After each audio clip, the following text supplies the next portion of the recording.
We obtained the never-before-seen raw footage of the president recording his address to the nation that day on January 7th, more than 24 hours after the last time he had addressed the nation from the Rose Garden.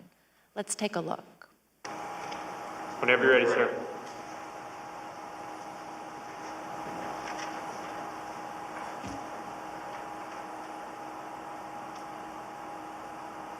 I would like to begin by addressing the heinous attack yesterday, and to those who broke the law, you will pay. You do not represent our movement, you do not represent our country, and if you broke the law, you can't say that. I'm not going. I already said you will pay.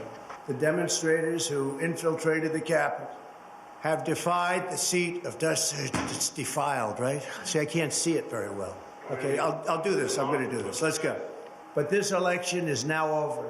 Congress has certified the results. I don't want to say the election's over. I just want to say Congress has certified the results without saying the election's over, okay? But Congress is certified. Now Congress is Yeah, right. Now Congress I didn't say over, so let me see. Go to the paragraph before.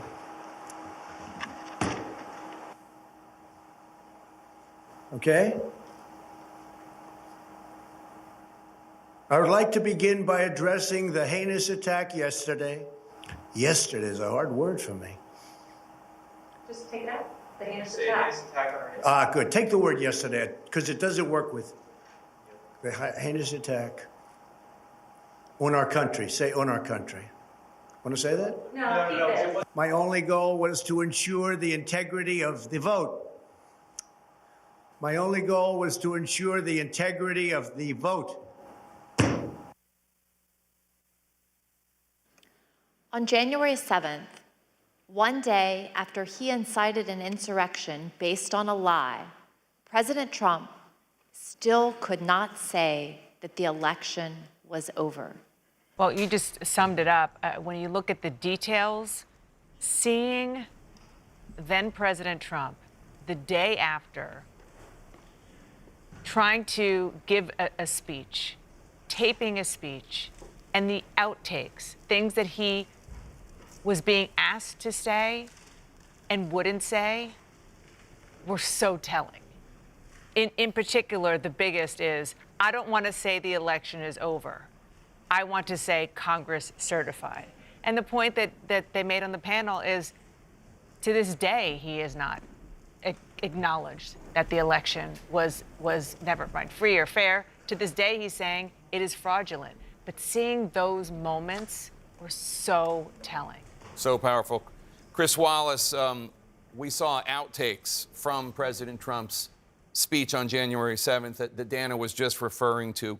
Clearly a speech he did not want to give. I believe the voice that we hear in the background is that of Ivanka Trump. Let's run a little bit of that, and then I want to get your reaction. And to those who broke the law, you will pay. You do not represent our movement. You do not represent our country. And if you broke the law, you can't say that. I'm not going. I already said you will pay. But this election is now over. Congress has certified the results. I don't want to say the election's over. I mean, that's just remarkable. I don't want to say the election's over, Chris. Yeah, look, you have to understand the context, as we heard today, of how that speech on January 7th, the day after the insurrection was made, which is that top advisors, family members were telling Donald Trump, look, you're in real danger of the 25th Amendment being invoked and you're going to be taken out of office. You've got to say something. And they particularly wanted him to say there is now going to be a transition of power. And what becomes clear from watching those outtakes, this isn't just that he's making, fluffs and mistakes as any person would reading a teleprompter. It's how utterly insincere that statement was, that it was the last thing that he really believed. He didn't want to condemn the protesters and say a couple of times that they broke the law. As you say, he didn't want to say the election is over. He knew he had to say something if he was going to finish his last 2 weeks in office, but he was going to be dragged kicking and screaming to make that statement, and you saw there just how insincere it was.